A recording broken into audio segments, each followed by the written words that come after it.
All right, got to get everyone back in there. Make sure we got sound. Can you hear me, Nate? Mm-hmm. Okay, I just wanted to make sure. All right, so Yep. You never know with this restream stuff. No. Yeah, it's you just never. Yeah, we're still getting used to the process. What you got to go through, and it's just not very easy, not very good. Hey, but at least people hit the like button. I was going to say, I before this started, I put a little thing in. If you guys don't hit the like button, we're not starting. So few people ended up hitting the like button. Here's the problem with that is there was like 40 people waiting in the chat, and I logged in, and there was not a single like. And I'm like, well, you've got a few of those. Oh, okay. That's. I mean, that's common. Cool. That's cool. super common. That is excited this week. I'm of them. Excited to talk about some good stuff. Nate. Oh, wait a minute. It's not even my show. It's Nate's show. It's perfectly okay. Perfectly okay. It's okay. It's okay. Hey, I love your excitement because today is an extremely exciting show. Swapping round. Right, yeah. It is an exciting show today because as the correct banner is on the bottom of the screen here today, that we're talking about war game nostalgia or classic war games, and what do we consider classic war games? And I know, I mean, for me, I came into wargaming in 2018, so obviously I've not been in this hobby long enough to really have nostalgia about anything, but I know most of the games that I played growing up were computer games, so I have nostalgia about some of those stuff that I played back in the early 90s, when computer gaming started to become a thing. And but war games, not so much. I'm still exploring my way through, but I'm curious to hear not only from the gentlemen who have joined us today and everyone else in the chat about what games they consider nostalgia, that they just love pulling out and playing it, and they already know how to play it. It's just an awesome time. Or if we don't play it that often, but there is no way on earth we're going to ever get rid of it. That is true. That is also that's true. Sark, I would definitely say I'm old enough. 36 years old is definitely old enough to have nostalgia about something. Okay. Yep. Go ahead, Jester. I was going to say, first of all, I have to apologize. I'm sorry. I was running the show, and I was just thinking I was running the show. Hey, I should just nothing to apologize for. You didn't do anything wrong. Nothing to apologize for. I didn't realize either. But anyway, lock and load, everyone. Lock and load, everybody. Load. All right. It's Saturday night. It got me to thinking. I don't know if anyone else out there, like when Nate emailed this week and said, "Hey, how about this subject?" Right? I go to bed and I'm thinking, my mind is always racing when I go to bed, right? I'm I can't go to sleep for like an hour and a half when I get to bed because my mind is like thinking about things. So one of the things I was thinking about was nostalgia. Why do we find a game nostalgic? What is, I mean, I'm sure there's a definition of nostalgia out there, but why is one game like we look back and go, oh, this game is nostalgic for us, and other games that we've played aren't nostalgic? So what are we looking at when we look at nostalgia, Nate? Well, so for at least people's benefit, I looked up the official definition of nostalgia, and that is it's a sentimental longing or wistful affection for the past, typically for a period or place with happy personal associations. So that's the official definition. But I don't know. I look at nostalgia as, hey, extra squeaky. I look at nostalgia as is just something that, like, particularly with a game, something that I played a long time ago that just I loved and enjoyed every moment of it. I enjoyed whoever I played it with or the time period that I played it in, and it just provides good feelings every time I play it, even today. And so that's why, like, even like video games, there's a lot of remasters out there to kind of recapture those kind of moments of when those original games were out. And we see that in Wargames too. Lot of remasters, designer editions, things like that. So what do you think? Well, I mean, it's a tough, for me, it's tough because you have, again, nostalgia is it's a feeling, right? So there can be something that's related to the nostalgic feeling you're getting. Like you have this, you're thinking about something that had happened in the past, right? Like when you meet your wife, you always think back, oh, I remember meeting my wife, and Right. it's a very nostalgic moment because it's a feeling, and it's hard that we have feelings for something that's a physical game. You don't have a relationship with it other than you've played it. So it's interesting that we have nostalgia for games. It's hard for me to wrap my head around that, I guess. I think actually, Sark actually, and I'm glad you joined us, that actually makes an interesting point just later in the chat. It says, nostalgia, yeah, I've got a lot of catching up. I'm sorry. But you're welcome to my world. Hey, Nordic. But Sark mentions, like, nostalgia for a time when you weren't disturbed by a mobile phone. Yeah. And exactly. I have to tell, watching a film, and I look around and Mrs. Ruff sitting there with, I'm going, watching this film? And it ends up in a round. She ends up chucking something hard and metallic at me. But yeah, I get what you're saying. Better be careful. You might have to duck. Well, I thought I was safe, but as I finished off that sentence, I think she walked in. But anyway, I think I got away with it. No, but it's talking about nostalgia. For me, it doesn't necessarily mean it has to be a game. It does, that's in the past and has a warm, fluffy feeling. There's a game that isn't old, but has a warm, fluffy feeling for me because it was the first game I ever put on my channel.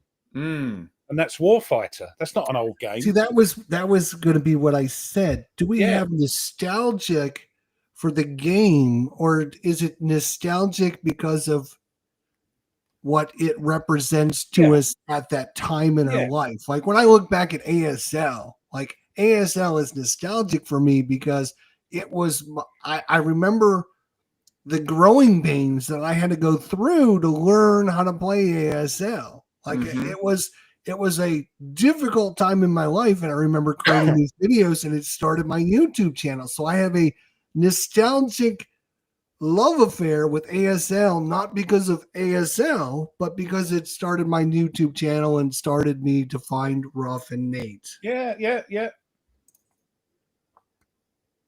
It's a weird thing. It doesn't necessarily mean there are games like, I've got one and I think I mentioned it a few times on the channel as time's gone by. But I won't get rid of it because it's a game my dad had, and it's not a particularly good game, and but I'll never get rid of it.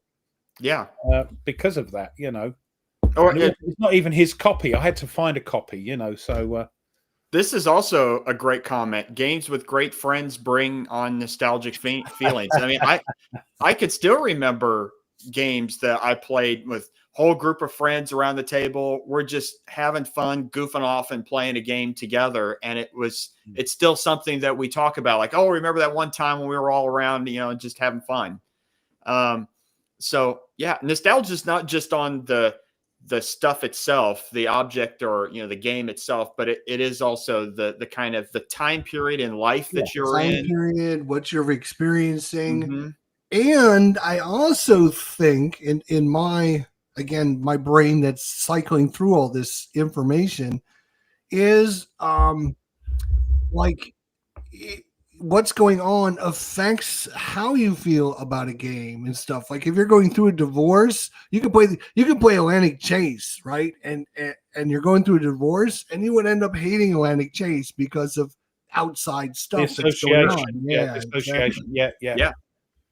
Well, and plus nostalgia also kind of, particularly, like I'll use the video game industry as an example, is that a lot of games that are being remastered today are games that were out and popular when people in my age group, 30s and younger, were kids. And those were games that were closely attached to their childhood and good feelings, and it was as Dave mentioned, no real world considerations. You could just come home from school and play that game and not have to worry about anything. And so now they come back as people are in their 30s, and it gives them the opportunity to, can I recapture and experience that moment again? That time period again, when, remember when I was a kid playing this, kind of thing. So yeah, the warm fuzzies. That's what I like to call it, the warm fuzzies. It's our sort of expression over here, warm fuzzy feelings. Yes. Jester, do you remember Diablo 2? Oh yeah, I remember Diablo 2. It brings back again warm fuzzy feelings.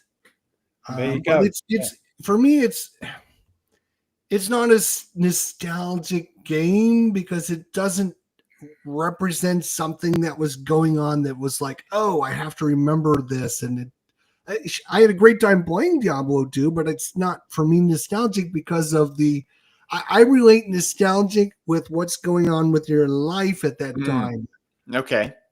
So for me, it might be a little different. It's weird. Yeah, everybody. This is what makes it interesting. Everybody's got a different take on nostalgia and warm fuzzies.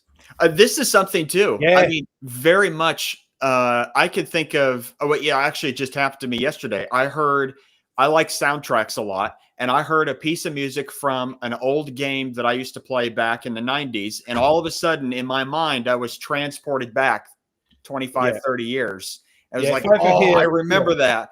If I ever hear the Lara theme when she's in the, looking down in the first Lara Tomb Raider, she gets to this thing, she looks down and she sees this big open expanse of tombs and pillars and things, and then the music starts up.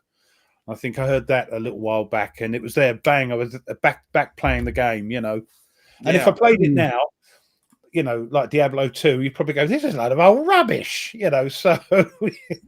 Yeah, I mean, it's one of the things, like, for instance, like Age of Empires.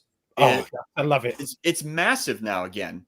And it not only is it a great game, but there's a lot of nostalgia attached with it. Because it was the reason I like it, and you moan and say, "Oh, he's always on playing that bloody Age of Empires." Before I married and was courting, shall we say, Mrs. Ruff, the soon-to-be Mrs. Ruff, she bought me that game. So, that's nice. That's cool. So that's why it means a lot to me. So, and I enjoyed it anyway. In the big box with the manual and everything. Yeah. Which game was that? Age of Empires, the first one. That's why you keep going. I keep getting messages on Steam. Russ Swordsman's playing Age of Empires, and I keep It's my wanting to message unwinder. you and be like, if I've been sort of editing or videoing for a couple of hours, I'll sit down. I go, I've had enough of that. I'm going to play Age of Empires. It's my because I can play it blindfolded, and it's my sort of I sort of unwind with it. It's a comfortable game.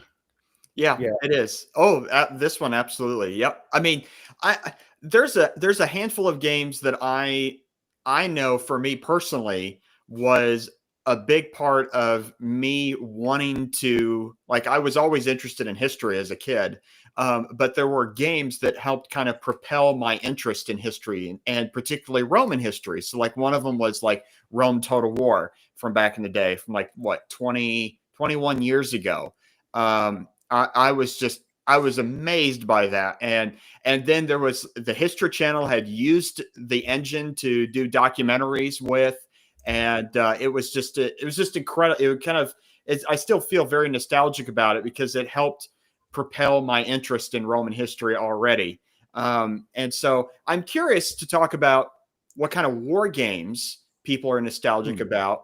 One of the things that got me thinking about this was actually I was seeing pictures from what convention was it recently?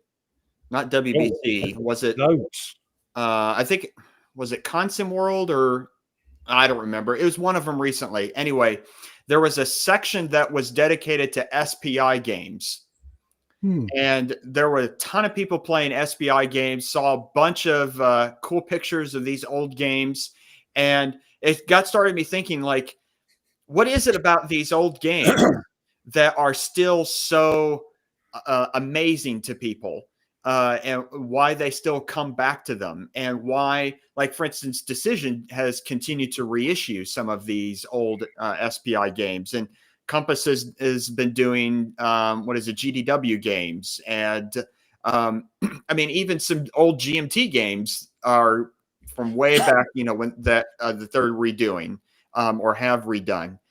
So I'm curious to kind of just talk about it and hear from some. I want to hear from people who have been in this hobby a heck of a lot longer than I am, and just what kind of games do you like, and do you have those kind of, as Ruff says, the warm fuzzy feelings about? Well, here's the thing I would like to say.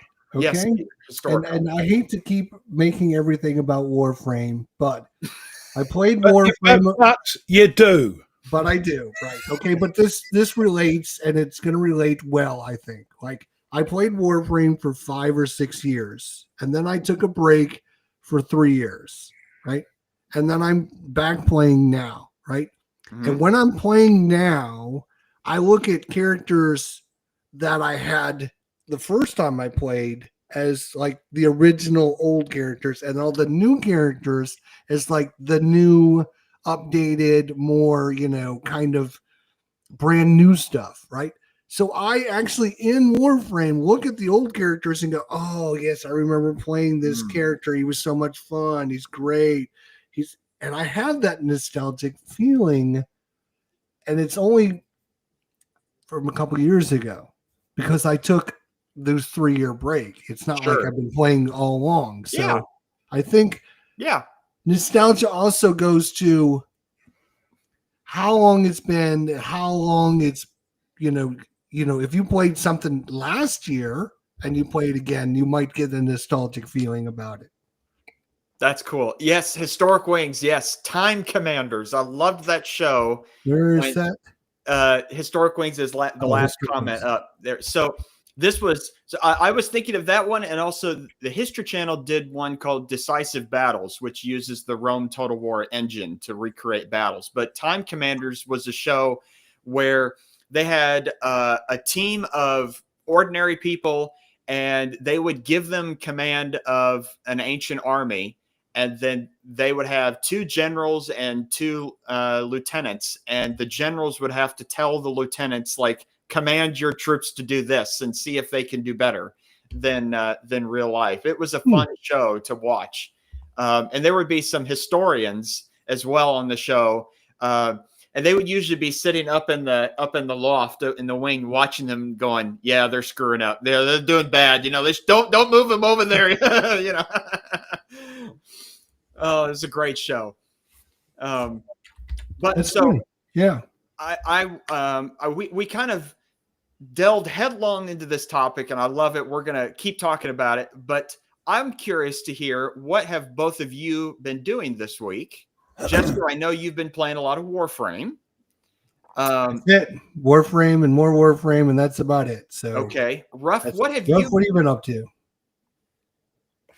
Sorry, right? No, me. Yes, yeah. Well, I've published the second part. The second part of in the Shadows, the war-themed game from GMT. I'm thoroughly enjoying it. Actually, I don't hold up much hope for my chances unless something. I'm a little bit lucky with the cards, which is what I like about the game, because it's the cards are random every time you pick the cards, and the Germans can have one of your cards, so you don't actually get the benefit on it because that doesn't apply to them. And there's a certain card that I got. I just hope I can use, because if they arrest you, you're put into this never to be seen again space, But this card called Escape means you can move them out back onto the board. So I'm hoping to use that. And it's only a 30-minute video. It's nice because once you get into it, it's a quick playing game. The first one was 50 minutes because of explaining what to do. This one did another 3 rounds. I've got to get used to with games now, having rounds instead of turns. Mm-hmm. The Germans and the Resistance have turns in a round, so yeah, getting ahead around that. So enjoying that. That's what it is. Started off a couple of Napoleonic open the boxes. We'll have those out next week. No, Tony might be doing something next week with him though, but that's it. That's about it, really. Okay. For me, I've been I was communicating with Tony a little bit earlier. I think that as far as I know, if things, nothing happens in the interlude, that I get to it, that we should be continuing our Lamps Are Going Out campaign on tomorrow afternoon. I think at 2 Eastern. We're gonna start. I think we are in, as far as I remember, we're in 1917, so we are fairly close to the end of the war, and I, as the Central Powers, I'm doing okay. The Western allies are holding on. The Russians are doing better than they were historically. So we'll see what ends up. It's a fun game. It's a really fun game. I enjoy playing with Tony.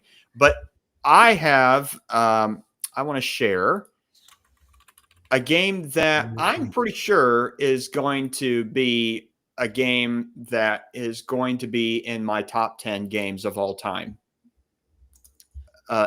Campaigns in Europe. I still, like I told you, I started it, kept playing it this week, a little bit here and there. What an awesome game. What an awesome game. Currently, the units aren't moving very far. Right. Well, so I started it in, the game starts in June of 1943, and just took Sicily, and Patton made it to Messina before Montgomery. Sorry, Ruff. And well, we know this because he let him. There you go. Sure. And, but now it is late August of 43, and as you can see, the British 8th Army has now taken Taranto and is moving up the boot of Italy. This is right before the Allies are going to land. The Americans are going to land somewhere else and see if the Italians surrender. But this is such a fun game. It's very easy to play, and lots of choices. I can see. You remember how? CRTs? I'm sorry? Has it got a CRT? It does. Mm-hmm. Okay. Yep. 2 of them, a regular one. And then if you use a mobile combat, there's another one. But this is I would put this almost as a game as much as I love like Death in the Trenches that I talked about all the time last year. This is going to be one of those. I love this game. That's what happens. Something comes along and smashes its way through. Who remind us who publishes that? This is Decision. Oh. And Decision did this game takes the maps from the old War in Europe game and then updates all the counters with historical IDs and everything. It's not like a redone War in Europe. The rules are different, but it is. I don't know. It's just kind of like I guess you could call like a classic war game. It's just move, fight, and there's a lot of neat decisions that you can make about supply and where to put, like, for instance, you could see I have bombers that are interdicting. So they're slowing down supply routes. They're slowing down enemy units moving through those zones. It's just it's a great game. And there's 21 or 22 scenarios included in the whole thing. Really? So Jesus. tons of stuff. So would they break a little bit of the conflict up and you concentrate on that like you're playing Italy and Sicily there? That's one scenario. Then another one might be. Yeah, for this one, there's a whole Italian campaign scenario. There's a scenario that starts with Salerno, the invasion of Salerno. There's another one at Anzio. There's another one at the Gothic line.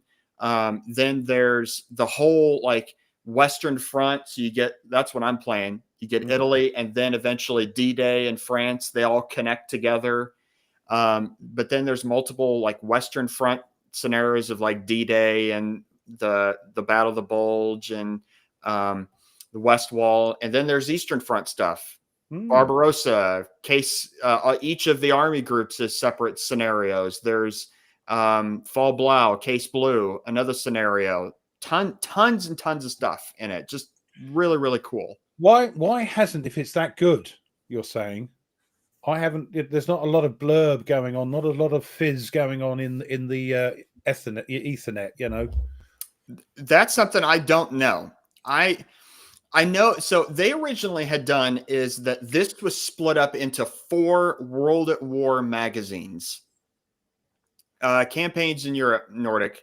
And so each of them had a separate map that then eventually you could put them all together. Right. And then they released an expansion pack with additional units and additional rules and scenarios and things like that. So I'm not sure. You can go buy the whole thing together now. So this is the box thing from Decision, yeah? Yes. Yeah. And who's the designer? This is Joseph Miranda. Oh, right. Yes, he's a Decision Games chappie, isn't he? Yes. Maybe, I was going to say maybe because they were magazine games and how everyone was poo-pooing those last week. So yeah. And yeah. I think they worked through each of the magazines. They have now really worked on these, and you can see it. And then now it's a boxed game. So it's done enough to earn itself from a magazine to a box game. So there's that.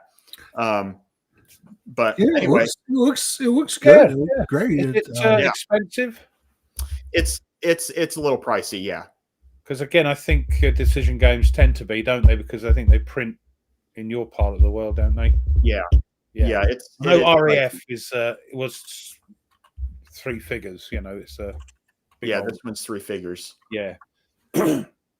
Oh well, something to look out for. No, nice one. Yeah, absolutely. So that was my week. So sorry to take so long. That's what it's here for. 271 quidlies over here. Ooh. If that's what you're talking about, Ian. Wow. $290. Yeah, sounds about right then. Yeah. 290 here, yeah. Thankfully, I didn't pay that. Oh, you stole it. Oh, right. Yeah, okay. Run into the shop and run out again.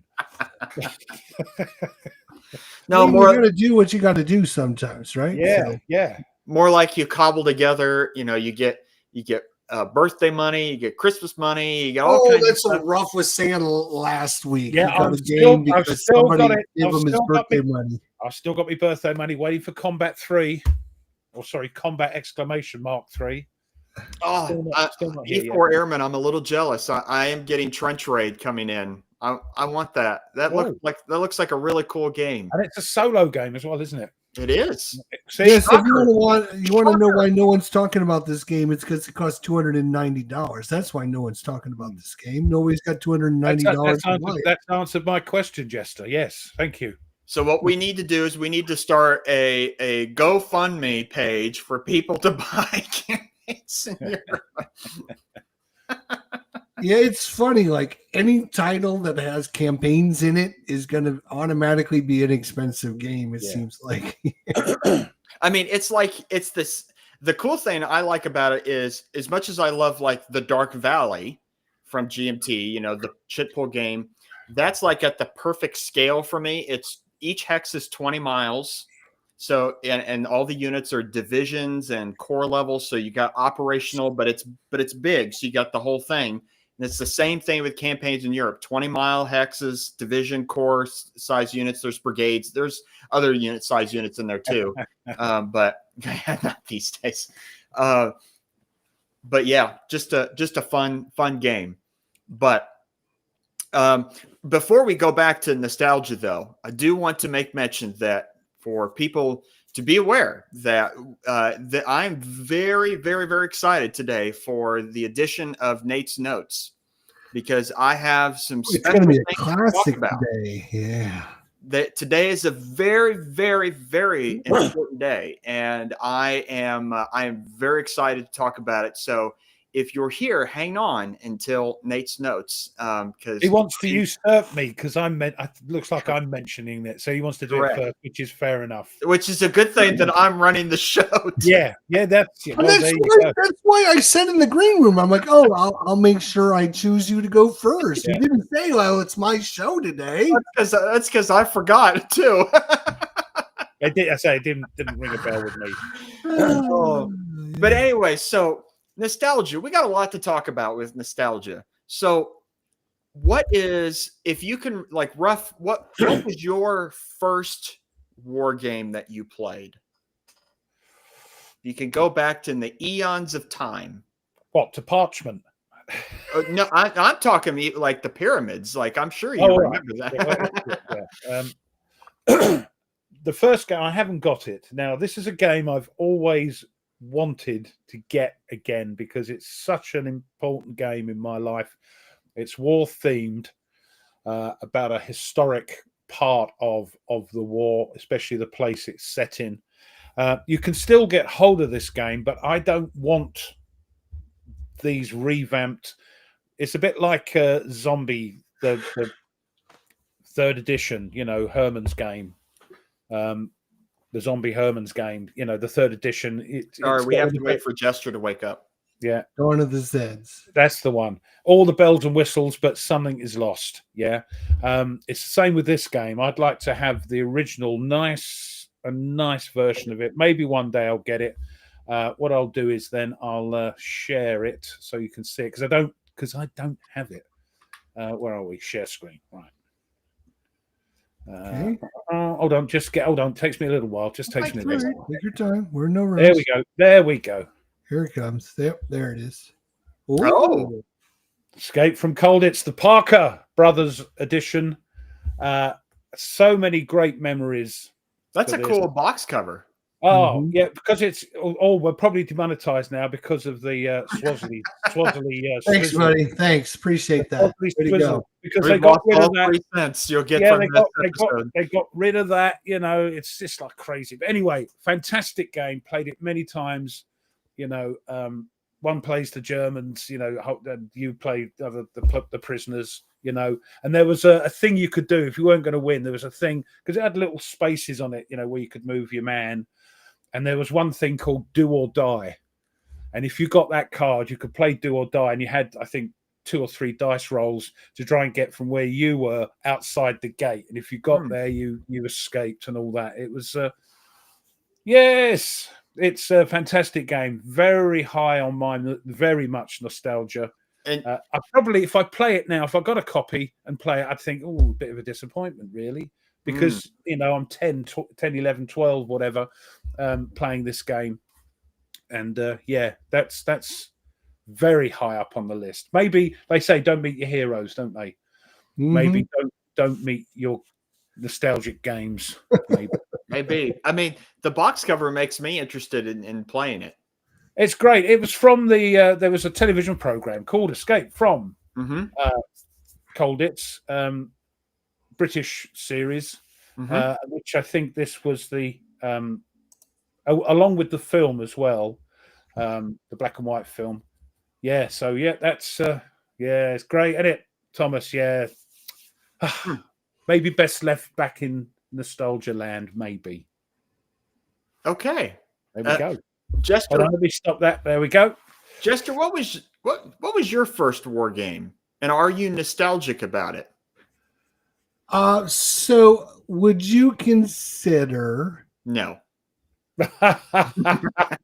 like Stratego to be a war game? Let's ask the audience. Like, is that, I mean, or like Battleship? Do you consider that a war game? I suppose so. I guess if you play it as a child, and it is very important. If you played it now, you think, God, well, I mean, these were like, that's true. 4 or 5-year-old little Jester was running around playing those games back in the day. I was terrible. And there was another game called, and you would put there were ships on the board, and then there was like Japanese planes or maybe it was US planes that had torpedoes, and you would put the torpedoes down and they moved so many spaces forward, and you were trying to line up and shoot the ships. I don't remember the name of the game, but I'm more nostalgic for that than like Stratego or Battleship or anything like that. I remember the other game, maybe because it was so unique, maybe. Yeah. I also remember, like, I'm nostalgic, like, since we're talking about nostalgic games, you remember the old football games that had the football field and the little magnetic guys, and you would set up your play, and then you would turn the board on, it would, and the little pieces would move all over the play. Yeah, I've seen that. Okay, that I'm nostalgic for, because that brings back memories of my childhood from little Jester. So, well, those were kind of I didn't play a lot of war games when I was like really, really young. I mean, Axis and Allies a little bit here and there, but not too much because I didn't have a lot of friends. And that was more of that was like a teenager before I got into Axis and Allies. Yeah. So for like way back, it's going to be Stratego and Battleship. What was your, like, do you remember what your first proper war game was? Like what we generally would consider like, yeah, that's a war game.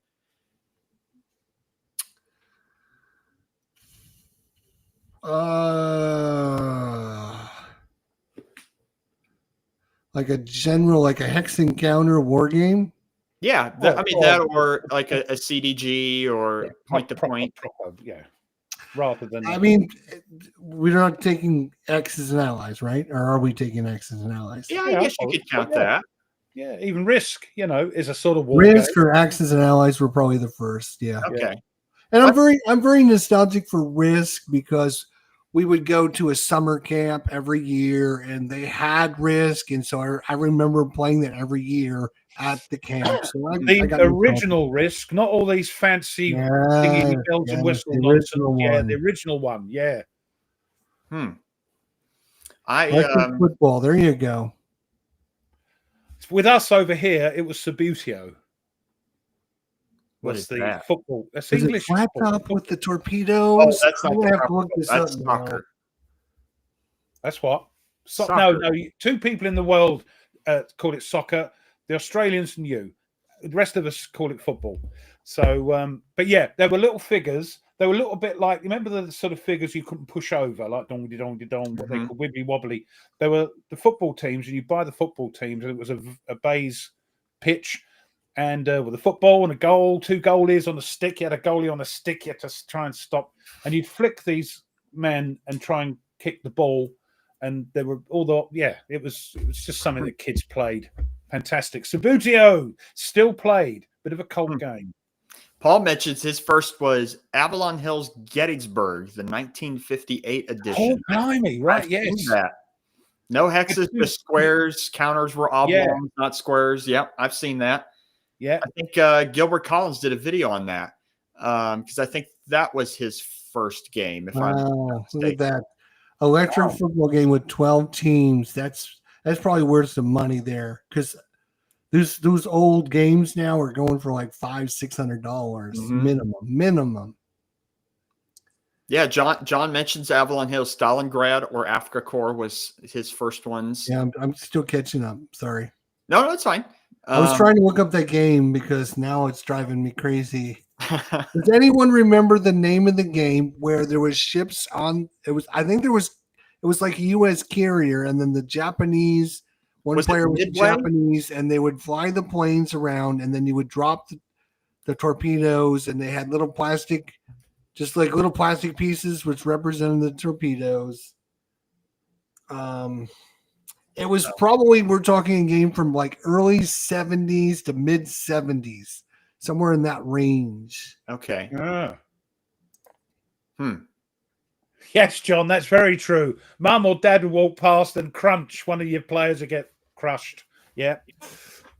The other thing, right, since we're talking about war games, this is kind of war gamey. How many of you out there, and raise your hand if you're like me, you played with the little plastic G.I. Joe figures? Like, I spent thousands of hours with the little G.I. Joe figures. Oh my gosh. I had one similar to that.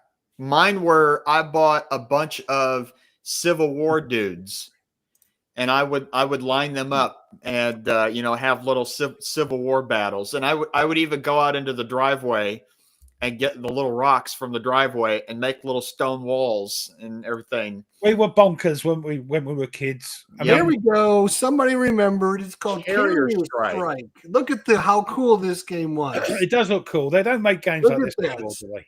Like, you actually had the little plastic planes on your carriers. You're moving around and you're dropping the little torpedoes on. Look at that. That is yes, sirree. Carrier Strike. That is cool. I would play that. Wow. Proper so I'm very nostalgic for who said that? Who said Carrier Strike? Steven? Good job, buddy. Steven Roberts. Way to go. And if somebody else said it ahead of time, I apologize. I didn't see it. But Carrier Strike, what a great. You had the little plastic disc. You had 4 tokens for the torpedoes, and you had the ship movements. And you had to use the cards. Yeah. Oh, and it showed you how to put the little disc in the bottom of the little plane, because no one could figure out how to put the little disc in a plane without directions. Yeah. And look at the little it's just like a little piece of tape on the wing. A little sticker sheet, I suspect. Yeah. Carrier Strike. I wonder if this is for sale. Like, can we get it? $60. eBay's got it for $24. Here's one for $15. You ought to get it and play it on your channel. Yeah, just for old time's sake. Yep. Oh, look! Anyway, sorry, I thought that was a good find there. Good find. That's good. Memories. Yeah, warm, fuzzy feeling again. Yeah. A category solo game table saying about miniatures. Over here in Britain, when you say war games, it was miniatures. Right. It wasn't board games. I played a few with my dad, getting the ruler out and measuring and throwing dice. But yes. There was three people that actually had the game before I pulled it up. So thank you guys. It's crazy because when I first discovered war games, I remember being shown a bunch of these one night from a friend of mine who had been playing. He's been playing war games for like 50 years, and he's showing me all these old games, and I'm like, I've never heard of these. No, I had no idea they existed. All I knew was like Risk and Axis and Allies. And it was just amazing. Go ahead. I got a question. and I think this is a great question for the chat. So you know that green army men was the U.S. and gray army men was the Germans. Was that because Wargames had those colors, or do you think Wargaming took those colors from the green plastic men and the gray from the German and put them into board gaming because people knew green was the German or green was the American and gray was the German rather than their uniforms? I'm sorry. I just the uniform. Do Americans wear green? I'm colorblind. Remember, is American uniform green in real life? So that's why. Oh, and spelled grey isn't the grey, is it? Sorry, I've shattered his warm fuzzy feeling now. I'm sorry. Because there's some old Avalon Hill games where the Germans are pink. Yeah, and that does annoy some people, especially when it happens in more modern times as well. There's a certain YouTuber who got very angry at pink color.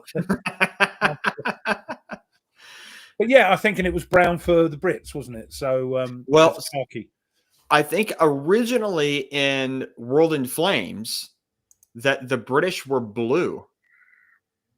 And it wasn't until I think it was the final edition that they swapped them for khaki color finally. Yeah. I tell you what I used to have as well. You called it something else. I used to have an Action Man, which was like a posable. It was that guy. It was the testosterone version of Barbie. So it was G.I. Joe over here. G.I. Joe over there, yeah. And it's called Action Man. I remember as a kid, we'd moved into our house. We'd moved from London into the country. It was wonderful, into Essex, and the garden. This house had just been built, and it was, the garden was just mud at the back. Of course, I loved it out there, digging holes, making trenches for Action Man and sitting. Oh, happy days. Warm fuzzy. Yeah, Meander and Mike, baby pink and blue in many Avalon Hill games. That's yes. So here's some, and I agree with you guys, and I'm not going to, I'm not starting trouble, but here is the actual United States Army uniforms in World War II. You will notice that depending, like the Air Corps was blue and orange. The cavalry was yellow. Cool. The infantry was light blue. Yep. Green is there. I mean, there's a color called Army Green that is associated with. What was green? It was the police were green. Detached enlisted men's were green. I mean, if you look at all the tanks are green. See, it makes no difference to me. It's just like a color. Is it brown? Is it green? I don't know. I thought it was interesting. Maybe that's the topic for another day. Tank over there? Is that a German tank? I have no idea. Yeah, I mean, that's why I thought it was interesting subject. Olive green, but I guess no. Maybe I'm the only one who cares. I don't know. And felled grey, wasn't it, for the other Germans? I mean. But if you go back to, khaki for the I don't want to sidetrack our conversation. But if you do go back all the way even into the Civil War, that in the early days of the Civil War, there were mistakes because of the Virginia Military Institute. Their colors were different, and a lot of Confederate militia units were different colors, and so you would get units firing at one another when in fact they were on the same side. Because they misidentified them by the color. Yeah. But yeah. So which is before they standardized them, wasn't it? So right. Yeah. Blue and gray. Normally the Germans are black if they're SS. Yes. Right. For some reason. I don't know why that is, but because it's cool. They reckon it was cool. I guess the SS did have black uniforms from a nostalgic TV show. How many of you remember Hogan's Heroes? Yes, even we do. Yes, right. Yep. Or how many of you guys remember Bob Blacksheep? No, I missed that. That's the Corsair leader, isn't it? The Corsair leader, yeah. No, we didn't get that over here. Never got that one. Oh yeah, that was a good one. Robert Conrad is Pappy Boyington. I don't think we even got combat exclamation mark from whence the title of the game came from. I know it's a sort of homage to Ambush exclamation mark, but we didn't get the TV series over here either. Well, so I'm curious. Okay, so this is a good segue then. Thank you, Ref. I appreciate it. Is before we go to our segments, though, I am curious what modern games that are out now do you think that we will be nostalgic about in 20 years? Will combat be one of them? Will Atlantic Chase be one of them? Oh, absolutely. Panzer, I think, will, because no. because that survived from the early days, 80s, 90s, maybe, when Jim David designed it first. It's had many sort of Doctor Who rebirths, if you like. It's still with us. I think it's going to be a classic. Jester, what do you think? What modern games do you think will end up as nostalgic classics in 20 years? So in 20 Sorry, can you get Mike's comment up about that? Because he's saying that the Confederate Army often hoard it about. Often hoard? What are you talking about? Selling themselves, whatever they could. No wonder they lost. That's pretty much it. They wore whatever they could, yes. Yeah, no wonder they lost. Sorry. Okay, some people are saying games that I think currently like 2020 or yeah. That I think of course Nordic would I say think Fields of Fire is going to be a nostalgic game, I think, because it's going to have resurgence and a lot of people are going to remember Stoke Up. They're going to remember the difficult times and then they're going to remember the glory days. Yeah. And I think Fields of Fire is a good one. There's probably other ones. I get even nostalgic myself right now to play Normandy 44 from Seminus. So I still get nostalgic with that because I have a relationship with D-Day. That's where me and my wife went on our 10th anniversary. I've got a bottle of sand from D-Day. It's kind of my thing. So it's there kind you of go. That's what it's all about. Warm fuzzy feeling when because of all the memories as well. Nice one. Yeah, people are mentioning Commands and Color series. Tide of Iron. That's stop it. Stop it. It won't be Tide of Iron. Not enough people playing it for some reason. Wonder why. Nobody had ever heard of it for some reason. Why. Sark mentions A Jest of Robin Hood. Just a Robin Hood. Yeah, but I don't consider that a war game. How is that pronounced? Is it guest or jest? Jest. I think it's supposed to be jest. Yes, I agree with Nate. I agree with you, Nate. No, I don't know. I always try to agree with everyone. Yeah, right. I think for me, a game that I have that's going to be, I think is still going to be, I'm still going to be nostalgic about in 20 years time is not Normandy 44, but The Dark Summer. You you like that one better, I think. Really like that game. Yeah, I think you have a love relationship with that one. Mainly because Normandy 44 only goes to the end of June. Right. And there is a rumor there might be an expansion to cover the rest of the campaign, but the Dark Summer goes to the end of to August, to the whole campaign. So that's why I like the whole thing in one box. But I mean, there's a lot of really good choices out there right now, and it's hard to know. The problem is we're all picking these games on our own love of the games. It's going to be a sort of everybody's version of what becomes a classic in 20, 30 years' time from the whole populace of wargamers. We're picking, we're going to say Atlantic Chase might be because not so many people play it. Flying Colors, everybody, but again, it might not become a classic.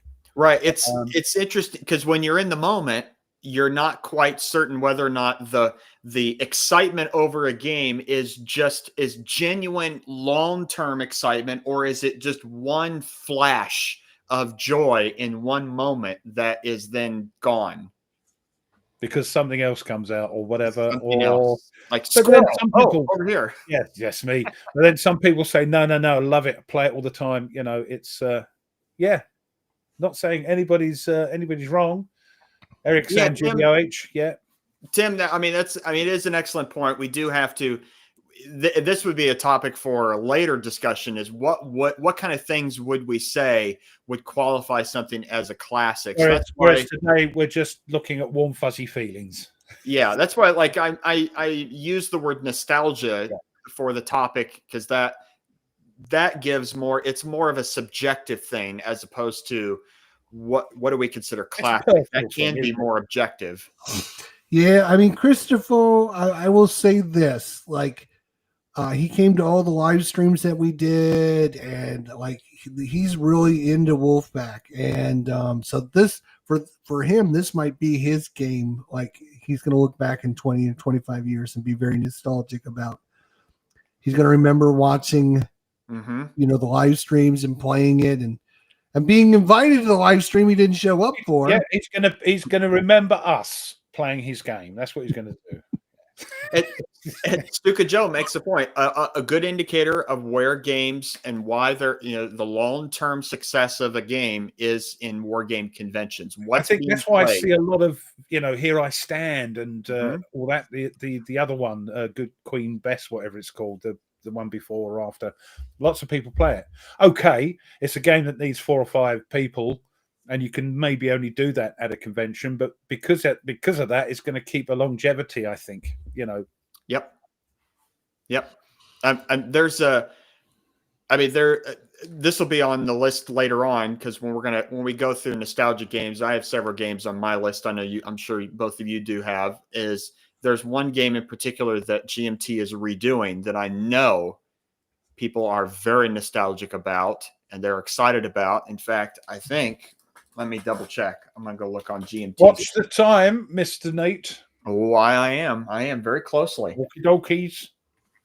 What it is currently, the game has almost 2,000 pre-orders. Currently, I know that I'm pretty sure that this is Hexy's #1 anticipated game, coming probably next year.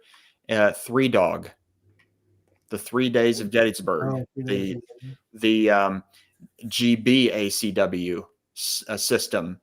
I know people are very, very nostalgic about that game in particular, and all of its progenitors, all of its ancestors before. Sorry, the GB one, yeah.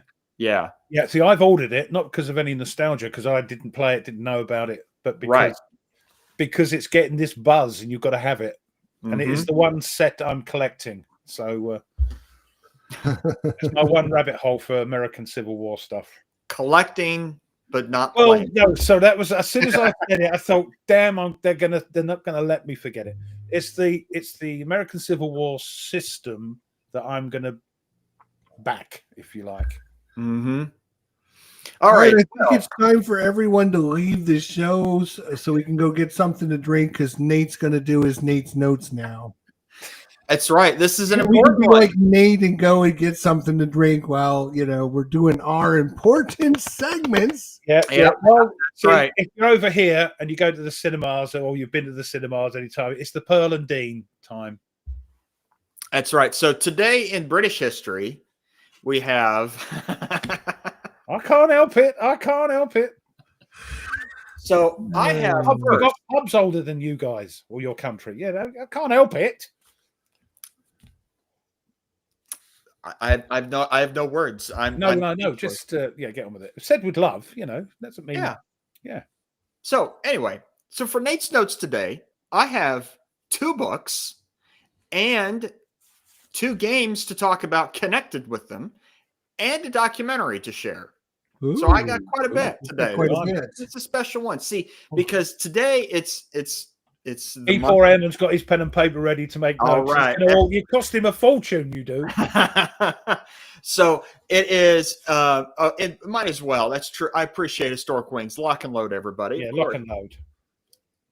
Is that today is the 2nd of August. So we are entering into the month of August, and I'm sure if you could just think through it just a little bit of what the month of August is named after. Yes, I went to school in England. Yes. Good. Is named, and I had a student named this as well. It is named after the emperor. Eyes of August, right? Is that what we're talking about?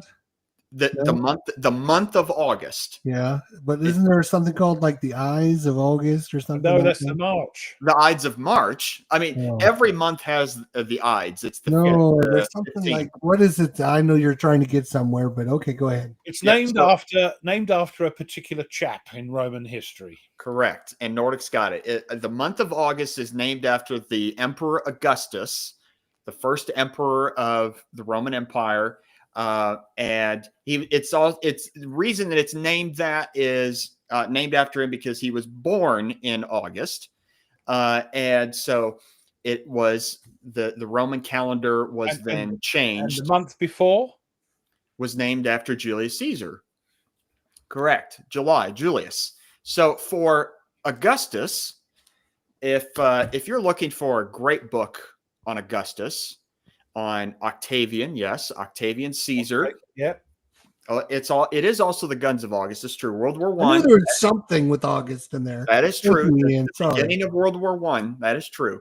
But we're in Roman history today, and it is Adrian Goldsworthy's Augustus, the Emperor of Rome.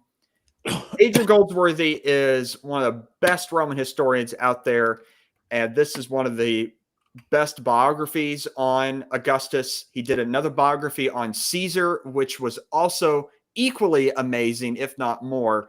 This one is the follow-up to it. Excellent book. So just for people, including me, that aren't so well up, Augustus was the first emperor of the Republic. Is that right? He was the first emperor of what we consider the Roman Empire. The Roman Empire. The Roman Empire. That's early on, yeah? This is 27. He reigned from 27 BC to AD 14. Right. Okay. Right. Yep. He is a fascinating guy who, just in his teenage years, was brilliant and was able to win the Civil War and then gain enormous power and structure the Roman system where it was going to last for the next 500 years. And in the West, in the East, the next 1,500 years. Crazy. So this guy. How did he get so smart at so young? Did someone teach him? Did he? I mean, he did. He had an education in Greece. Okay. And which at the time was Rome. the place to go, wasn't it, for education? Yeah, I mean, he was also, for a time, he was with Julius Caesar, and Caesar saw the sort of the greatness that could be, the potential in him, and that's one of the reasons why Octavian was actually adopted posthumously by Julius Caesar to be his successor. But so that's for the month of August. But then today is a even more incredible day. He was so excited about this. I am very excited because on the 2nd of August, 216 BC, we have one of the most important battles in all of human history, but particularly in Roman history, that still has effects even to today. And I have a book for it. Today is the anniversary of the Battle of Cannae. And here's a book, again, from Adrian Goldsworthy on Cannae, Hannibal's greatest victory, Rome versus Carthage. And excellent book, not that long, right? And Hannibal, with his Carthaginian army of about 40,000, takes on a Roman army of around 80,000 and annihilates them. And he is able to do in one afternoon, he is able to an numerically inferior force is able to surround a numerically superior force and wipe it out. And incredible. I was kind of surprised, like, oh, our show is on the anniversary of the battle. I have to talk about this. This is so exciting. And so Adrian Goldsworthy, Kenai, incredible battle. It August 2nd, 216 BC was one of history's bloodiest singles days of fighting. Right there it is. Yep. Around 80,000 Romans died. It was one of the worst defeats in Roman history ever. 80,000 dead on the field. Who did they lose to? The Carthaginians. And if you think back, North Africa. if you think back to population amounts in those days, 80,000 is a big chunk of that population dead. Yep. And that's what was incredible about the battle was Hannibal had thought, and it was a rational thought. You defeat this amount of men in one battle, the enemy is then going to surrender, or at least start negotiating terms. And it's said in the story that after the battle, they collected all the rings from all of these dead Romans and put them in a bag. And the Carthaginian ambassador goes to Rome in front of the Senate and dumps all of these coins, all of these rings on the floor. You know, it just covers the whole floor. And they were expecting the Senate and the Romans to go, well, okay, well, let's start negotiating. And instead, the Roman Senate said, you have this amount of time to get out of the city or we're going to kill you because the war is still on. Go Romans. The Romans never gave up, because the one thing that they had that the Carthaginians didn't have is manpower. The Romans could lose 80,000 men in a day and keep fighting because like they the had Russians, so many men. Like the Soviets. They were like the Soviets. So just pile them on. Yeah. Yep. And the Romans were just able to pop. There's another legion ready to go. And so incredible battle. I want to share. But that's only because, and tell me if I'm wrong, because I'm not an expert, but my impression would be the Romans had all these people because the Romans expanded out and conquered all these other territories and took those people in and made them Romans so that they could then, like, hey, okay, get in the army and you can help us expand out some more. You're actually like right there on the mark. Okay. The Romans at that point starting to sink in. You see? Well, Alexander did the same, didn't he? He conquered and said, fight for us or die. Sort of. Yeah. I mean, with the Romans is different. And everyone in the ancient world thought the Romans were weird for doing this. Is that at the time of the Second Punic War, Rome really only controlled Italy, Sicily, and Sardinia and Corsica. So really not much. But when the Romans would go and fight an enemy, usually they would give them generous terms to, if you agree to be part of the Republic, we're going to give you certain rights as either citizens or, legal people within the Republic. And they then participate in the next wave of conquest. And so you get these loyal groups who stay with you. Did you ever play, what the hell is it called? But it was not Command and Color Ancients.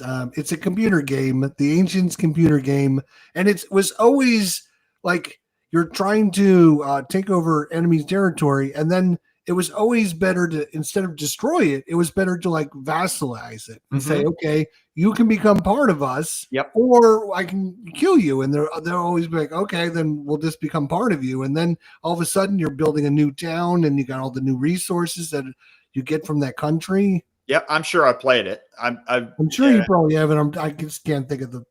So I do want to share for people this documentary, this second one it's just recently out, just a few days ago, called The True Size of the Battle of Kenai. This is from the channel Invicta. This is a great first video in a series where they're using 3D to show kind of the true scale of the battle. and they're also incorporating, like Adrian Goldsworthy, the historian, takes part in it. He was part of the consulting for this video as they're creating it, to really try to piece together what the battle actually looked like and how the battle actually was conducted. Because it was a brilliant strategy for Hannibal to win. In fact, the ideas of the Battle of Kenai later on were used in Desert Storm in 1990-91. And that was one of the reasons why the coalition won, is they were using tactics from the ancient world to overwhelm a numerically superior force with a numerically inferior force. So yes, yeah, and exactly. So that the big live Kenai video, that was earlier discussion, and now this newest one is sort of taking all of that discussion, historical discussion, and now put it into what they're trying to portray what this battle really looked like. If you're interested, if people are interested, I'll share as well. If you want to play the Battle of Kenai. Wait, hold on. Wait. Easy, Tiger. If you want to play the Battle of Kenai, well, there is a couple of games that you could play. One of them is SPQR. Will you stop having a go and taking my stuff here? Sorry. So it's in SPQR, as well as, I'll share one more. I'm almost done. Thank God.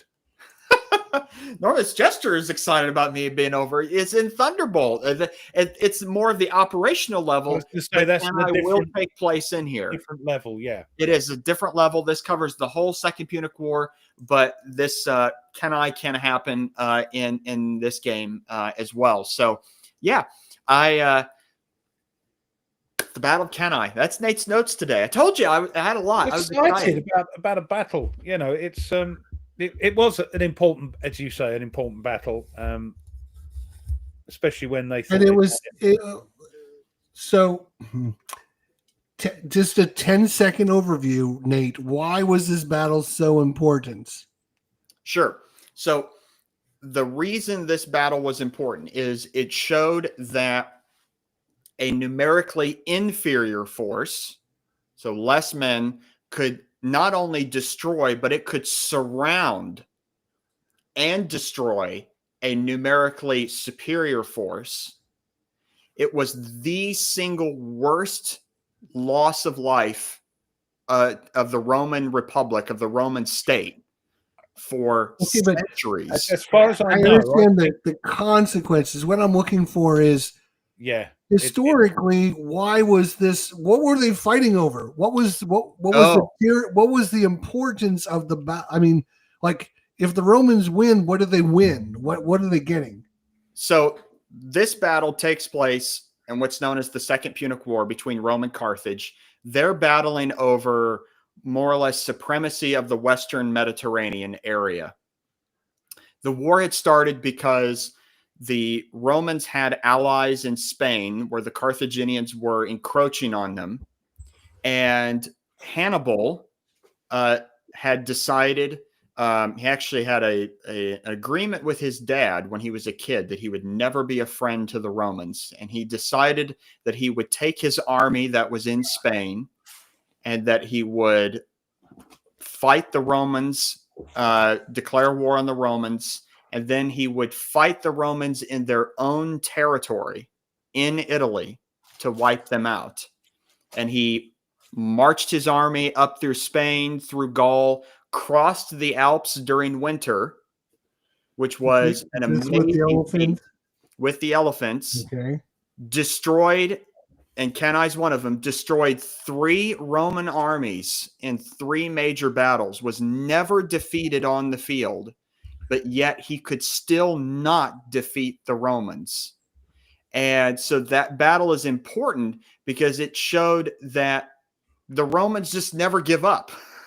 So this is just a battle as he was progressing towards Rome, right? Yep. Okay. Isn't it? I don't know if this is correct. What I was going to say earlier, isn't it still looked at in military colleges and things? You know, it's an important. Yep. That's why I mentioned that. Part of the can, tactics of Kenai was used for Desert Storm. Yeah, there, yeah. And I dare say during World War II as well, and wars before that. You know, yeah, it's still used today, isn't it? It's still taught today to would be officers. Very much. Okay, yeah, I'm definitely going to watch that video. So yeah, it looks interesting. I mean, the amount of, I mean, it looks like it's like 8 miles wide. This line of units, like this is a major battle. It's huge. You get somewhere. I mean, 80,000 Romans versus about 45,000 Carthaginians, all within one spot. Over 100,000 people in one spot. That's a lot. And that's a lot of the population, as I said earlier. That's a lot of the people from Rome and from it's mind-boggling. Mind-boggling. So if Hannibal would have been defeated, let's say the Germans, let's say the British, let's say the Romans win the battle and defeat Hannibal, that stops Hannibal coming into Rome. It ends the war. It ends the war. It's over. You lose. Yep. They then retreat and go home. Okay. Yep. And that's what I was trying to get at. The importance of the battle was that it kept him going towards Rome to defeat them. Okay. For the next 14 years, the war continued. Because of that loss. Because of that. The Romans decided after that battle that they were not going to engage Hannibal in an open fight. Instead, they were going to harass his supply lines. They were going to always withdraw from battle from him and go attack elsewhere. Go attack Carthage elsewhere. Sort of using guerrilla tactics, sort of thing. Yes. Yeah? Interesting. Okay. Yep. Well, that was 20 minutes. Good job. Oh, behave yourself. It's an interesting education. Every day's a school day with the war room. Okay. I know. I was interested to find out because it was interesting and a lot of good stuff. Not only did we retain our audience grew during that time. So I don't know. It was at 78. Now we're at 60. So I think a lot of people are. All right. Oh, maybe they're tuning out because Ruff is up. I'm sorry. Alpha, shut the front door. Right. Do you want me to do it? Yep. Here we go then. So, starting back even before that, 338 BC, a Macedonian army led by Philip II. Was that Alexander's dad? Yes. Yeah. Defeated the combined forces of Athens and Thebes in the Battle of Chaeronea, securing Macedonia, hegemony in Greece and the Aegean. And you can fight that battle in the GBOH Great Battles of Alexander, even though it was his dad. I think, yes. Right. Next up, the one that he was going on and on and on about, 216 BC. The Carthaginian army, led by Hannibal, defeats a numerically superior Roman army at the Battle of Cannae. And of course, as he said, it's in here. What isn't in here? It's also, though, if you want something a little bit more straightforward, it's also in here.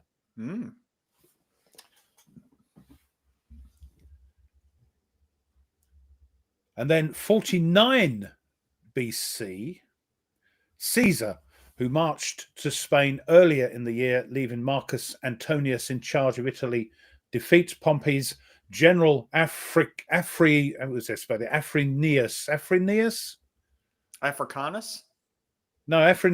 and Petrulius in a place called Lerida now, north of the Ebro River. The problem with that is because nobody can pronounce where it was, it's not in any of the GBOH games. Then we move forward to 1776. Gotta love them. The signing of the United States Declaration of Independence took place.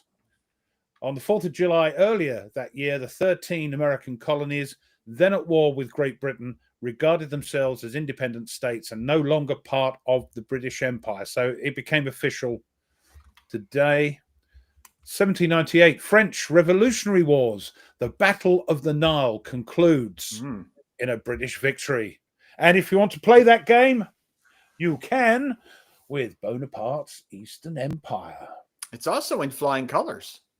Yeah, the naval part, yeah, apart from that, you got a bit of land stuff because he has to get across. It's in flying. Is it in flying color? Yes. It's also in this book. You got a book? Yeah, oh yes. Nelson and the Nile by Brian Lavery. Good little book there. It's even got pictures in it. Nice. So there we go. Whizzing forward to 1914, the German occupation of Luxembourg during World War I begins. 1916, in World War I, alleged Austrian sabotage causes the sinking of the Italian battleship Leonardo da Vinci in Taranto. This Leonardo da Vinci was the last of the three Conte di Cavour class dreadnoughts built for the Royal Italian Navy in the early 1910s. Completed just before the beginning of World War, the ship saw no action and was sunk by a magazine explosion today in 1916 with the loss of 248 officers and enlisted men. The Italians blamed Austro-Hungarian saboteurs for her loss, but it may well have been accidental.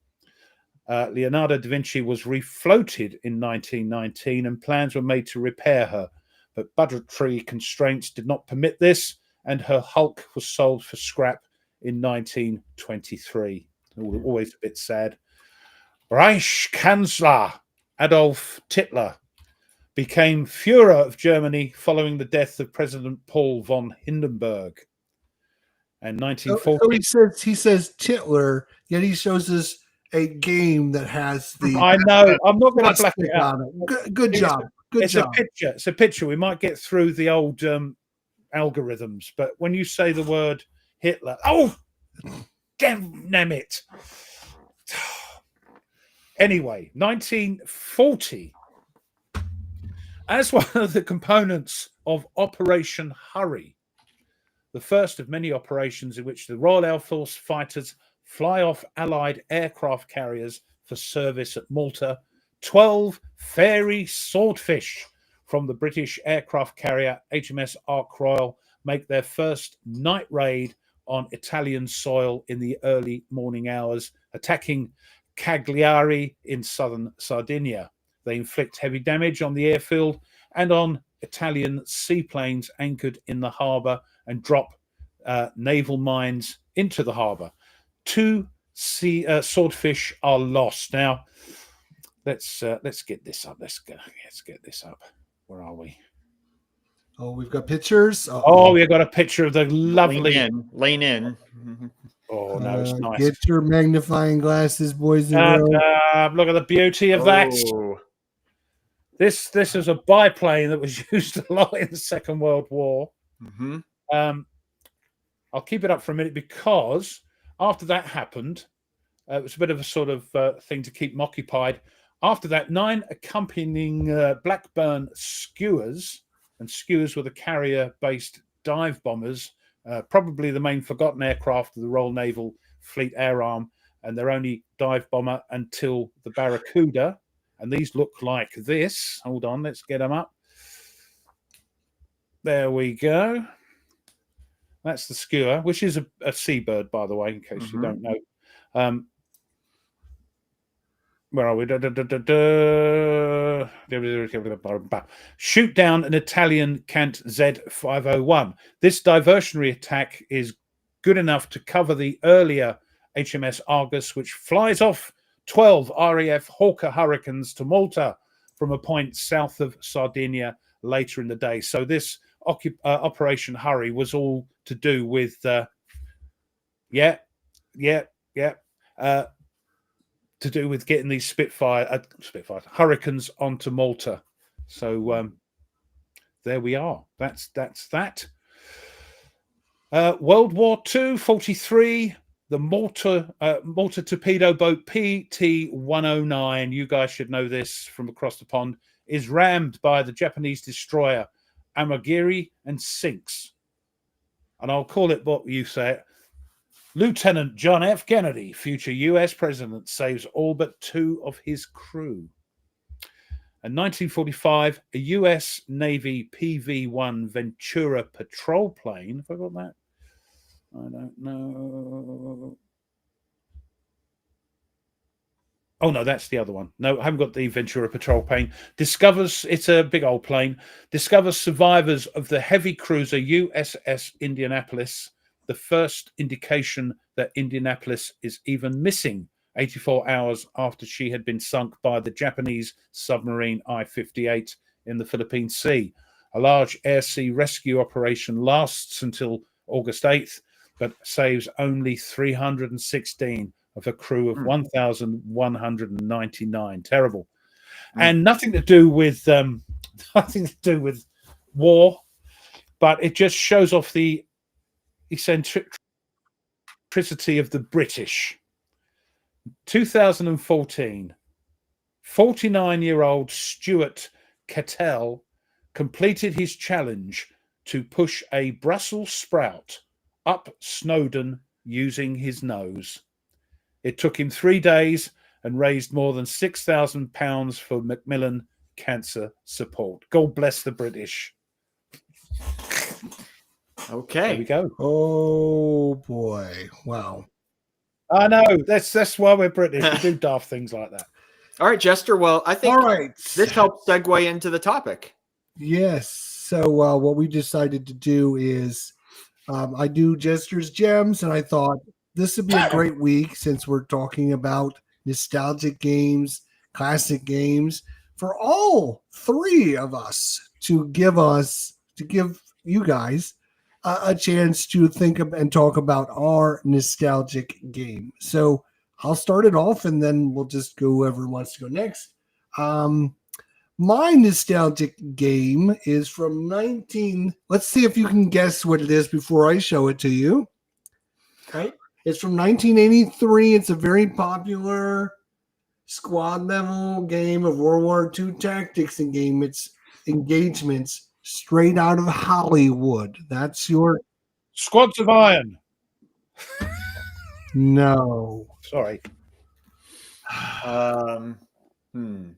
Each squad 1983. gone through a squad series level. of World War II tactical engagements straight out of Hollywood.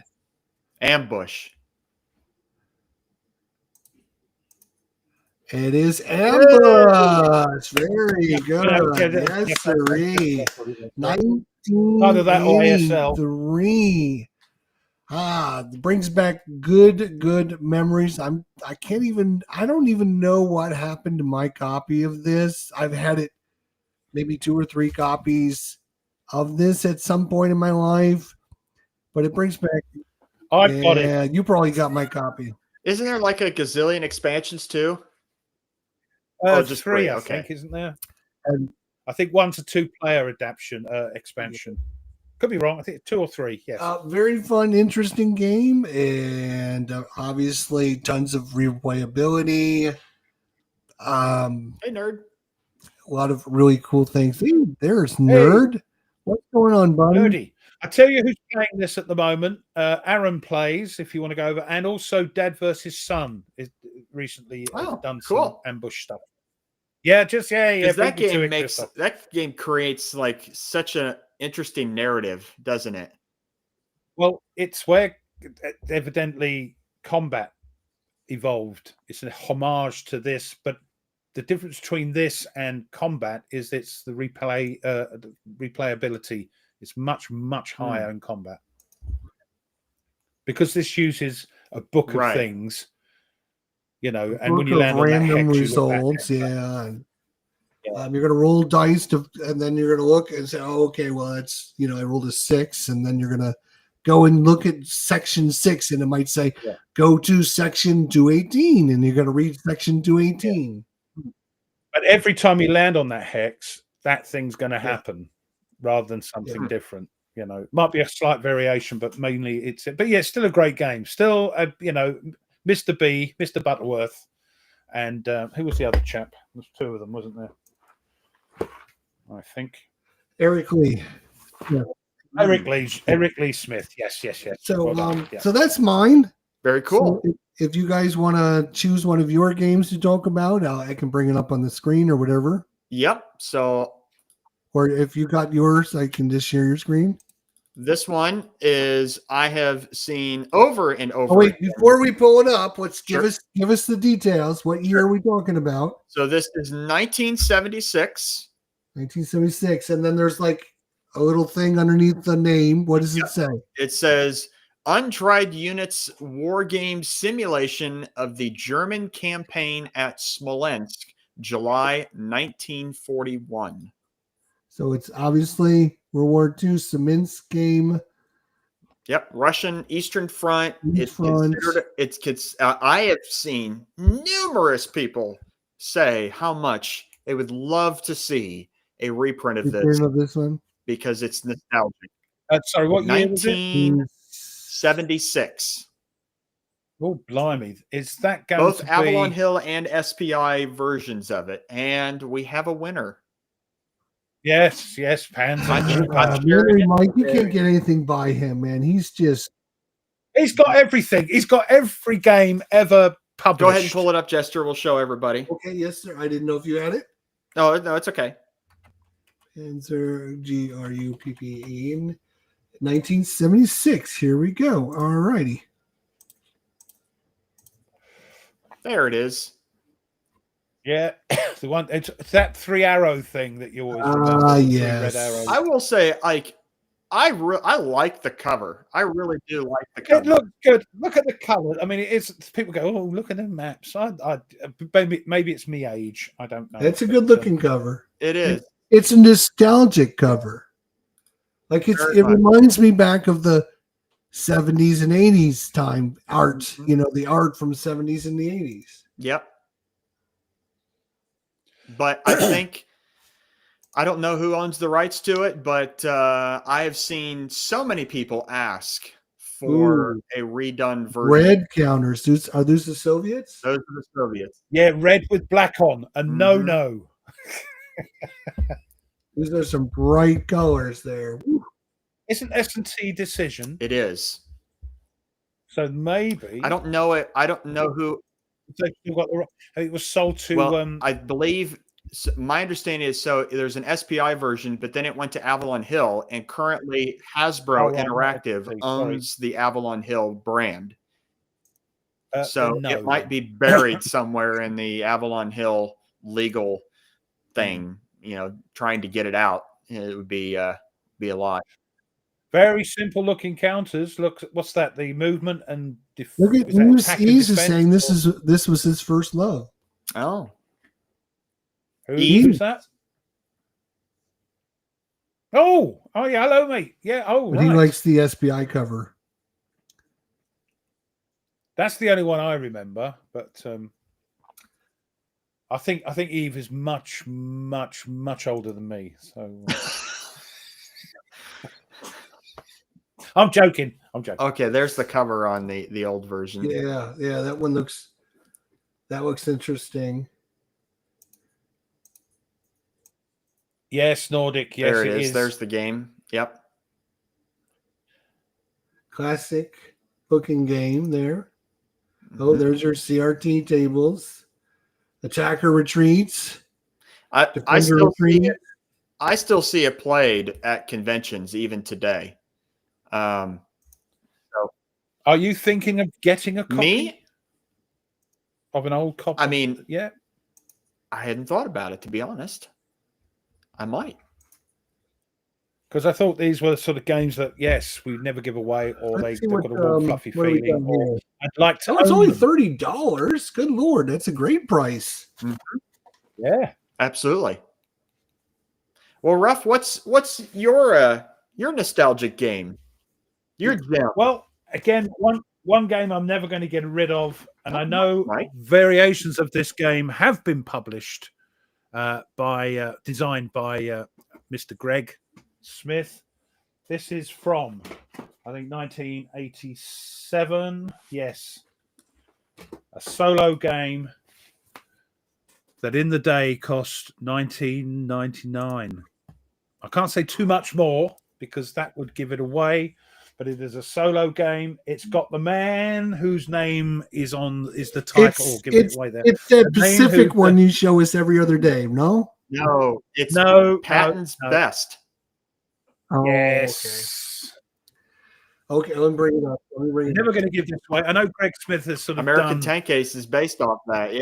American British Mhm. tank case, but this one is just so cool with the bigger map and all that sort of thing. It's just 1987, you're not going to play. This is a game you're never going to play the whole thing through because you would just die of boredom because it's the same thing. It is, pretty repetitive, but to play a couple of sort of skirmishes is great fun. What a great board! You don't see boards like that anymore, and it's a hard nice. board. It's It's a mounted, yeah, it's a mounted map board. Yeah. Yeah. Nice.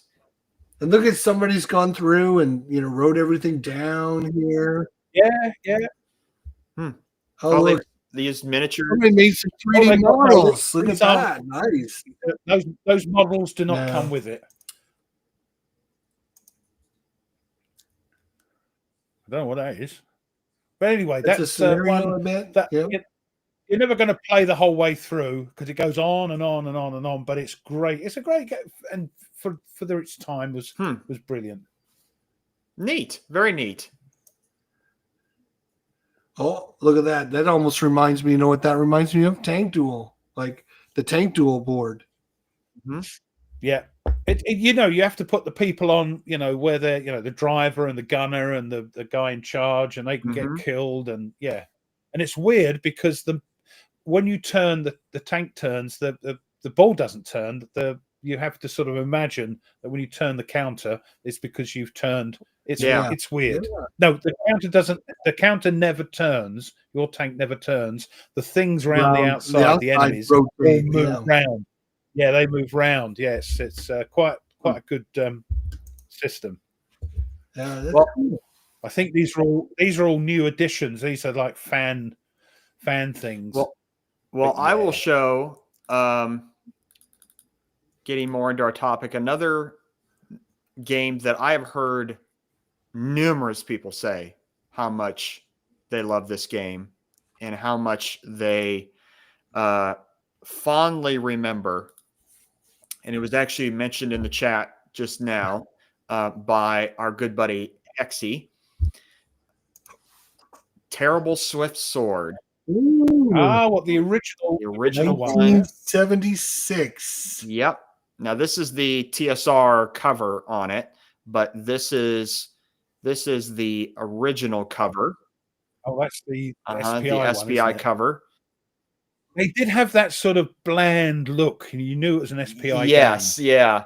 They had that sort of like Roger B. McGowan game boxes. They you knew immediately. Like here's the units there from look at encounters, wonderful. And huge game. I've heard so many people say how much they love the game. I have not seen a person say that they've played through the whole thing, played the entire Battle of Gettysburg all the way through. But actually, he's clipping his TSR version right now. Putting that up right now. Yep. Wow. That's the not only is TSR. Yes, I think that's what I mean. That's what I mean. Not bland. I mean the palette was very sort of non-offensive. I mean, bland. Don't you mean elegant, Ralph? Well, it's all subjective. The Terrible Swift Sword is, if I'm understanding correctly, is in fact one of, I guess you could call the first monster game that came out. And I don't know much about it, but is that based on the Great Battles of that is the progenitor of what will end up. That's the baby.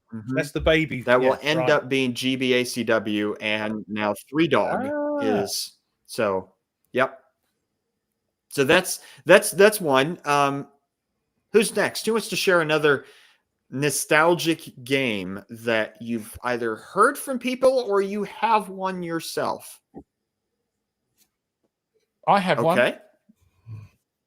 I've always wanted this game. I don't know why, but I did, and it's Avalon Hill game from 1985. It's an air game, and luckily, when I went to PunchCon, I got it because some guy, I think, was I going to think I sell know it, what this is. and he didn't, and he left it, and I got it. You know, and if the guy ever watches this and says, "Oh, you took it," but he just left it. He didn't even take it back with him. So I assume it's he a didn't left care. game, yeah. Mm-hmm. And it is Flight Leader. Flight Leader. Cool cover. Flight Leader. Yeah, it is, isn't it? And it's unpunched. Ooh.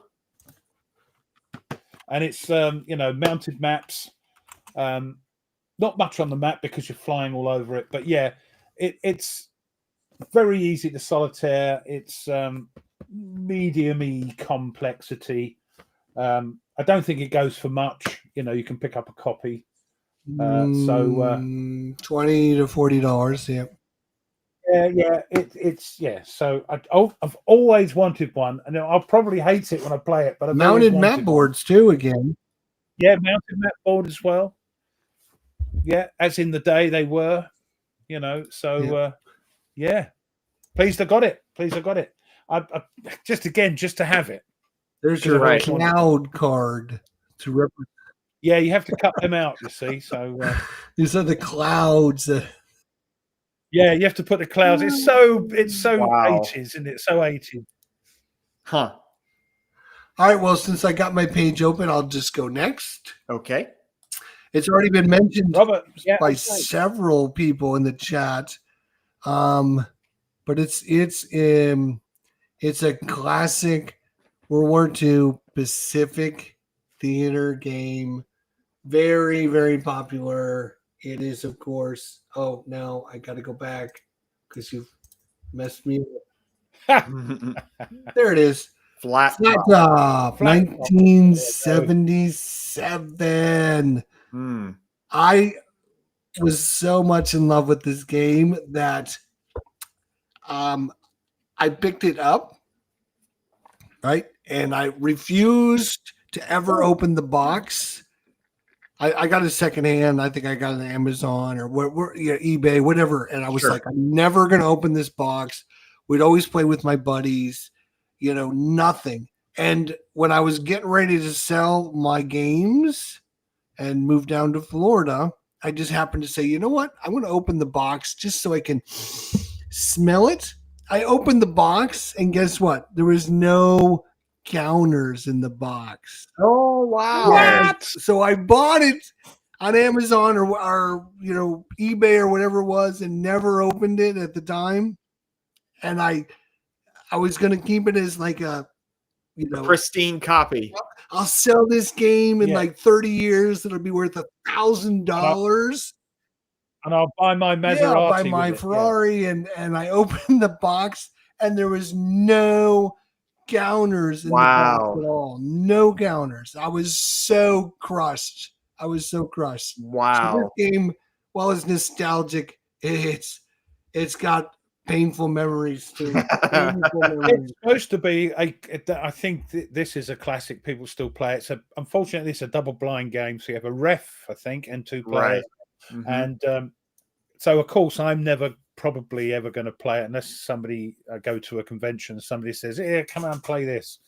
I've heard so many fun stories of people playing this. I've heard so many things of people saying how much fun it was to play with a group of people or with a friend or whatever. Yeah, you couldn't solo this. No. Which is why a carrier is the one, for that. Yep. But that's another one for me. Nice. But Ken, just talking about Flight Leader, Ken's got it, the giant squid is got a map of the map turned into there you go. During Navy days. There you go. Playing flat top on the ship. That would be awesome. Very cool. Mine is one that people might be surprised that people. I think people have nostalgia over this. It's still played today. It's a game that came out in 1999. Okay. 26 years ago. Okay, so it seems like, oh, yesterday was the 90s, or it was 2002 or whatever. That's 25, 26 years ago.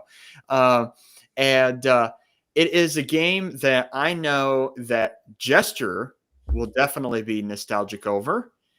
It is a game that prompted the renewal in interest in this particular topic for war games that nearly died out of interest in war games for many, many years until this came out. It's still played today. I will share it for you, Jester, to pull it up. Alrighty. It is a GMT game. Paths of Glory. Paths of Glory. Paths of Glory. When you said 1999, this should have popped into my head, and it didn't. So I don't know why, but I think that's a good sort of candidate for classic war game. I mean, it's not. I mean, even you could see on BGG, it's number 3 in ranking for war games. It's still. It is. I even though I'm not much into CDGs, I know how much people love this game and how much that people enjoy playing it, and it's still being printed. Stuka's solo CDG thing was done for that game. Yep. And by the way, I think, Nate, if you talk to Tony and you guys schedule a game with a CDG, I think you would fall in love with CDGs. Okay. I think they're best played with somebody. Oh yeah. As opposed to solo. And yeah, I think you're right. They bring an extra strategic level on which not only do you have to worry about what's going on the board, you have to worry about what cards you're playing. Those counters, sorry, the fluffy dog ears. No, come on, clip them bloody counters, for goodness sake. Oh, that's a picture from Hex to Hex there. Oh God. I mean, but then they did with I like even with the let's see if I can find it. There's a can I just say, if you're trying to find it, if you haven't watched it, then the title of the game is Paths of Glory. Watch the film where Ted got that name from, Paths of Glory. Kirk Douglas, World War I film, fantastic anti-war film, if you like, fantastic film.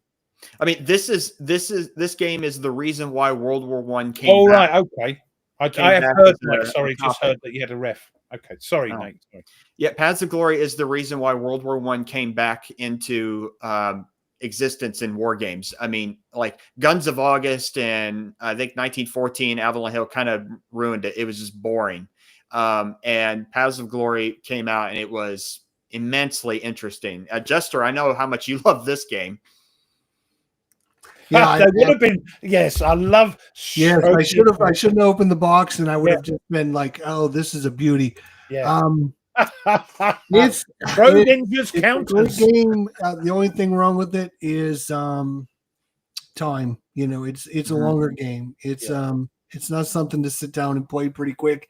And the other thing is, you can make a couple bad moves in that game and screw yourself really hard.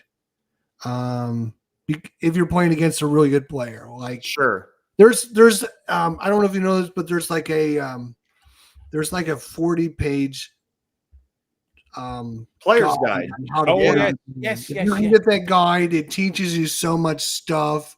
Yeah, from thousands of players, that are playing the game, and they'll tell you, okay, if you're doing the east front, this is what these 2 spots are the 2 spots you need to get. They know, like, it's like chess. It's like, okay, you're going to do this and I'm going to do that. Okay, fine. Let's do it. Do I want that gaminess into it? I'd rather find out that I was crap myself. And learn. I mean, every game's different because you can only play the cards that are in your hand. Yeah, sure. So, and you start off with basic cards, and there's only like 16 of them, so you'll go through them pretty quick, and then you'll add the next group in. Yep. And then it's also the other thing that's kind of was revolutionary back in the day. It's a tug of war mechanism where the victory points start at 0 and then you're moving it back and forth based on how you're doing. Yeah. So you're never going to lose unless you're doing really, really bad, so that's kind of nice. But there is some mechanisms in the game. If you're playing against a good player, they make some bad moves. He's going to have you, or she's going to have you. You might, yeah. But anyways, it's still a great game. Love it. And the film, William said, is free on Prime at the moment. Black and white film. Brilliant film. Okay. Brilliant. One of my favorite. Yeah. That player guide is $75 now. Good grief. I'd rather make my own mistakes and get, as you say, ass whipped. So you just play against a non-professional, just somebody that's knows the rules. But it is like chess. You're fine. If you play if you're playing in a tournament, you'll know. But yeah. All right, Rob, you got somebody? I got a little bit averse to tournament games because that means they take it a little bit too seriously. But anyway, moving on. It's the game I mentioned. I've mentioned it before, and I haven't got the box version that my father had, but it's you can pick this up for pennies. Sea louver, sea lion. Look at this. Look at this. Let's look at the map. Look at this map. Let's get it open. Come here. Only 4 colors on it? Oh, if you're lucky. Look at that. There are.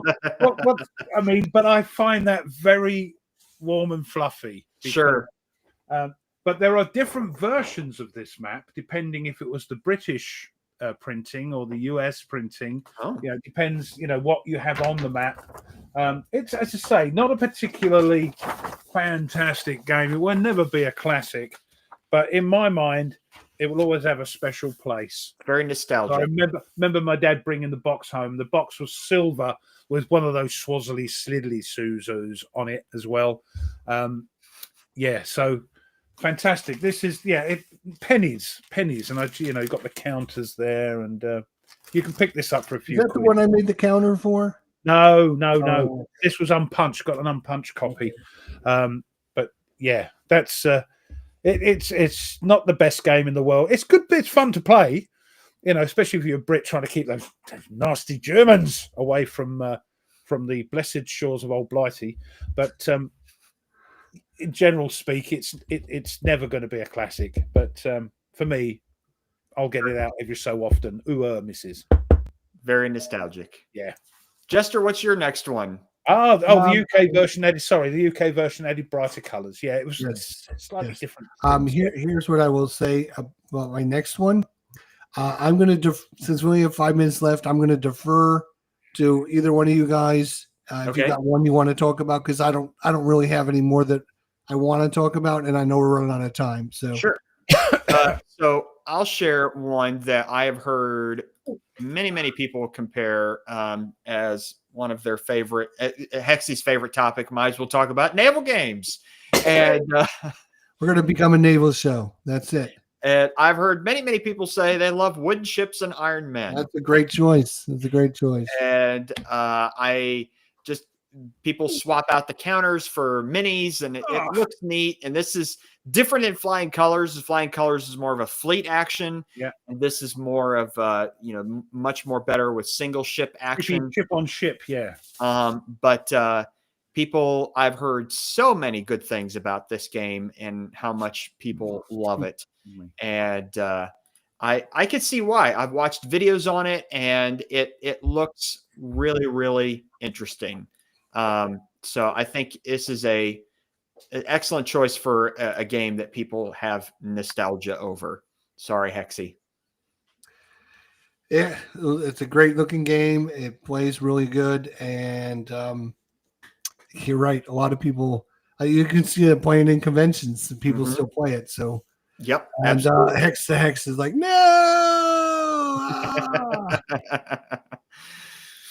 Yeah, Nerd Workshop says it's a great game. Well, we're running out of time. Sorry about that. Just kind of start to wind things up a little bit here. Yep.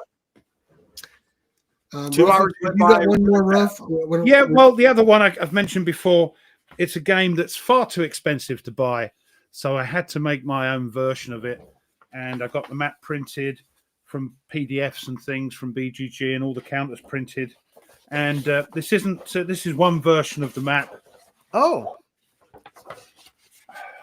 it's Carrier, Carrier, yeah. the original. I'm not sure if this is the original map. I think I don't think so.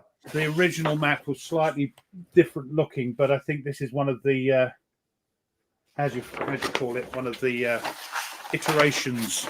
I'll share it so people can see. That's a good looking one. Yeah. It's a good looking map. It was sort of smart. It's sort of cleaned up a little bit, I think.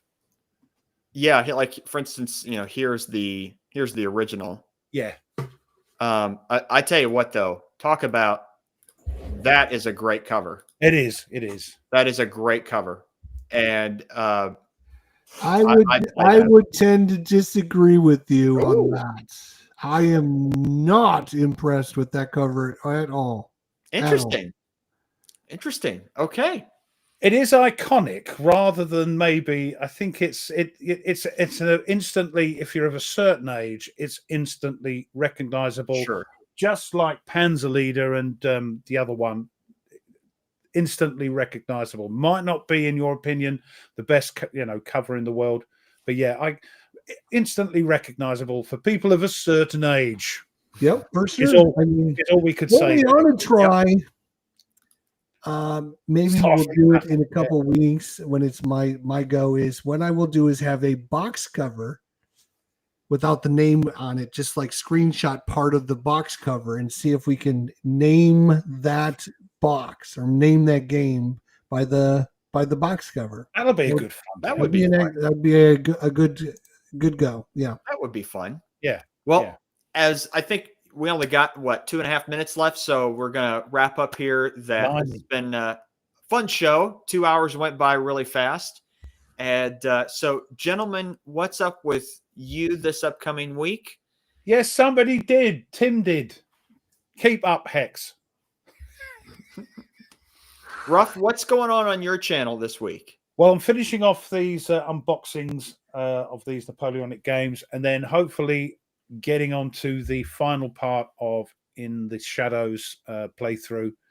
As I said, thoroughly enjoying it. It's not a complex, it's a straightforward game, but yeah, it's fun because you know me, I tend to have fun with these games. And if you've not watched the second one, a certain type of counter turns up, and we won't be going there anymore. So, you know.